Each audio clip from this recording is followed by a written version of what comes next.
Di Jalan Saguling dan rumah dinas Kadif Propam di Kompleks Polri Duren 3 Jakarta Selatan merupakan TKP utama kasus pembunuhan Brigadir Yosua. Seiring persidangan sejumlah fakta memang sudah terungkap, tetapi sebagian lainnya perlu diperjelas. Kita coba lihat untuk titik-titik yang diawasi atau dipantau oleh Majelis Hakim pada hari ini. Yang pertama, rumah pribadi keluarga Ferdi Sambo di Jalan Saguling, Jakarta Selatan diduga menjadi tempat perencanaan dan persiapan pembunuhan Yosua. Nah, di rumah ini diduga Ferdi Sambo memberi perintah kepada Richard Eliezer untuk menghabisi Yosua, sementara Putri Chandrawati diduga mengetahui pemberian perintah itu.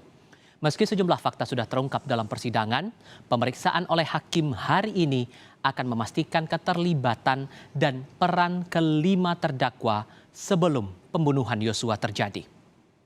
Itu baru di satu titik. Titik lainnya yang juga tidak kalah signifikan adalah rumah dinas Ferdi Sambo di Kompleks Polri Duren 3 Jakarta Selatan. Nah, ini tidak kalah signifikan sehingga perlu diperiksa langsung oleh Majelis Hakim dari Pengadilan Negeri Jakarta Selatan. Selain mengungkap rekaman CCTV kedatangan para terdakwa di rumah ini, hakim berkepentingan untuk memastikan posisi Putri saat Yosua ditembak. Apakah ia mengetahui atau tidak?